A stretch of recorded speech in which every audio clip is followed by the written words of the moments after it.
चलिए अब सीधा रुख करते हैं छत्तीसगढ़ की राजधानी रायपुर का, जहां पर नक्सलवाद यानी कि लाल आतंक के खात्मे का काउंटडाउन शुरू हो चुका है और उसके साथ ही सशस्त्र नक्सलवाद से मुक्त होगा छत्तीसगढ़।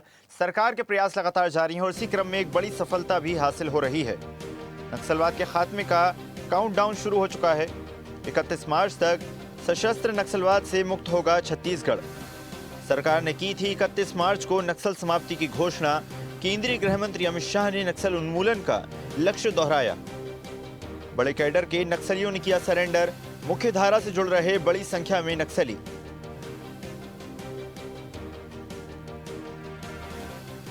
केंद्रीय गृह मंत्री ने तय की थी नक्सलवाद की डेडलाइन, तो केंद्र सरकार ने राज्य सरकार ने दोनों ने ही सराहनीय पहल की।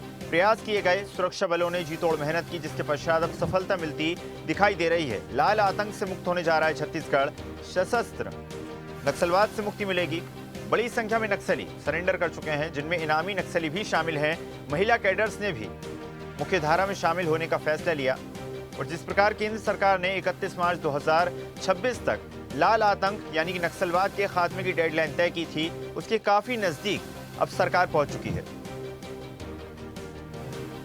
आपको बता दें, कई इनामी नक्सलियों ने हथियार छोड़कर मुख्य धारा में शामिल होने का फैसला किया, जो कि न सिर्फ छत्तीसगढ़ के लिए बल्कि पूरे देश के लिए काफी ज्यादा लाभदायी साबित हुआ। छत्तीसगढ़ के मुख्यमंत्री विष्णुदेव साय, सुरक्षा बल और खास तौर से केंद्र सरकार के प्रयासों से नक्सलवाद से छत्तीसगढ़ को मुक्ति मिलने जा रही है। जिस प्रकार चुनाव से पहले केंद्रीय गृह मंत्री अमित शाह ने वादा किया था, डेडलाइन तय की गई थी कि 31 मार्च 2026 तक लाल आतंक से छत्तीसगढ़ मुक्त होगा। उस क्रम में अब नक्सलवाद के खात्मे का काउंटडाउन शुरू हो चुका है। चलिए खबर पर अधिक चर्चा करते हैं। सहयोगी हिमांशु हमारे साथ जुड़ गए। हिमांशु, साल 2026 31 मार्च तक तय किया गया था कि नक्सलवाद का खात्मा हो जाएगा। काउंटडाउन शुरू हो चुका है। बड़ी संख्या में इनामी नक्सलियों ने आत्मसमर्पण किया है। क्या लगता है आपको, कितना दूर है लक्ष्य? देखिए, जिस तरह से छत्तीसगढ़ में नक्सल सिर्फ ये नक्सल मुक्त अभियान करने का जो सिलसिला है, जो प्रयास है केंद्र सरकार का, वो सिर्फ छत्तीसगढ़ नहीं बल्कि छत्तीसगढ़ से लगे आसपास आंध्र प्रदेश, झारखंड और अलग अलग 5 राज्यों में जो नक्सल क्षेत्र से घिरा हुआ है, उन तमाम राज्यों पर चलाई जा रही है। छत्तीसगढ़ की स्थिति की मैं बात करूं तो लगातार छत्तीसगढ़ के बड़े कैडर के नक्सली ही नहीं बल्कि झारखंड और आंध्र के नक्सली है वो छत्तीसगढ़ में आके सरेंडर कर रहे हैं, क्योंकि छत्तीसगढ़ सरकार की पुनर्वास नीति है और जिस तरह से यहाँ के जो अभियान जो चलाया जा रहा है उसे एक बड़ा सार्थक अभियान माना जा रहा है। छत्तीसगढ़ सरकार जिस तरह से पुनर्वास नीति के तहत जो नक्सल की धरा से वापस आकर मुख्य धारा में जो वापस लौट रहे हैं, उन्हें सरकार बाकायदा रहने खाने से लेके उनकी नौकरी और उनके जो जीविकोपार्जन के साथ साथ उनकी सुरक्षा की गारंटी सरकार जब ले रही है, ऐसे में छत्तीसगढ़ के कई बड़े बड़े जो कैडर के नक्सली है वो आत्मसमर्पित कर रहे हैं। जिस तरह से बस्तर में आखिरी जो बड़ा नक्सल कैडर माना जाता था वो पापा राव, जिसने कल आत्मसमर्पित किया है। उसके बाद अब बचा सिर्फ एक गणपति, जो कि उसकी भी तलाश लगातार जारी है, क्योंकि केंद्रीय गृह मंत्री ने स्पष्ट लफ्जों पे निर्देशित आदेश उस समय कर दिया था जब बस्तर की धरा पर एक बड़ा आयोजन किया गया था और उस बस्तर की धरा से उन्होंने एक अपील भी की थी और आदेश भी किया था सख्त लहजों में, या तो सरेंडर करे या तो सीधा एनकाउंटर होगा। तो इसके बाद कहीं ना कहीं नक्सल धारा से जुड़े कई ऐसे बड़े बड़े नक्सली है जो करोड़ों रुपए के इनामी थे, वो मुख्य धारा में लौट आ चुके हैं। और ऐसे में छत्तीसगढ़ सरकार लगातार उन्हें लगातार प्रोत्साहित करने का काम कर रही है। छत्तीसगढ़ में राजधानी रायपुर बुलाकर विधानसभा भ्रमण कराया गया सैकड़ों नक्सलियों को। उसके बाद गृह मंत्री विजय शर्मा अपने निवास पर रात्रि भोज कार्यक्रम रखा गया और लगातार मुख्य गृह मंत्री उनके क्षेत्र में जाकर पुनर्वासित जो नक्सली है लोग हैं उनसे मुलाकात कर रहे हैं, उनसे बातचीत कर रहे हैं, उनको आश्वासन दिला रहे हैं कि किस तरह से उनके जो भविष्य के साथ जो वादा सरकार ने किया है वो वादा निश्चित तौर पर सरकार पूरा करेगी।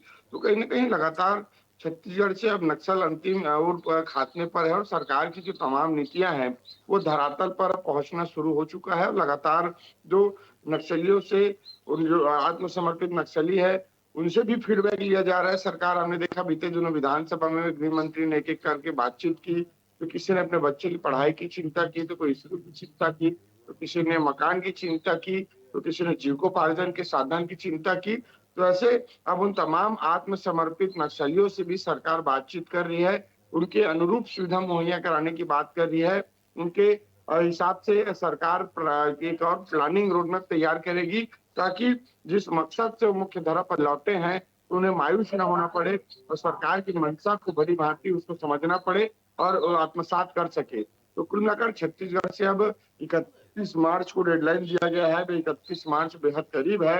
ऐसे में पूरा प्रक्रिया शासन प्रशासन सिस्टम इसी चीज को लेकर आश्वस्त है कि छत्तीसगढ़ के पूरा कैडर है वो समाप्त हो चुका है और छत्तीसगढ़ बहुत जल्द पूर्ण नक्सल मुक्त राज्य के रूप में घोषित किया जाएगा। हालांकि गृह मंत्री विजय शर्मा ने कल बयान में उन्होंने कहा है कि सक्रिय नक्सलवाद छत्तीसगढ़ से खत्म हो चुका है, यानी बड़े जो नक्सल के कैडर थे जिनके इशारे पर नक्सली काम करते थे उनके बड़े बड़े कैडर है वो समर्पित हो चुके हैं।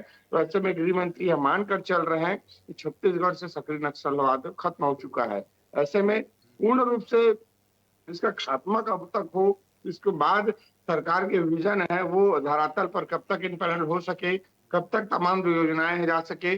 छत्तीसगढ़ में भारतीय जनता पार्टी की सरकार के दावा यह है कि पुनर्वास नीति नियत निर्णय के तहत जो सरकार जन जन तक और वनांचल तक तमाम योजनाओं को जो प्रसारित करने का काम कर रही है, माना जा इसी को सकता है लेकर सराहनीय पूरा पहल यहाँ पर प्रयास केंद्र सरकार की और प्रदेश सरकार की, और साथ ही साथ मैं समझता हूँ सराहना होनी चाहिए सुरक्षा बलों की। आपका धन्यवाद जुड़ने के लिए और जानकारी साझा करने के लिए।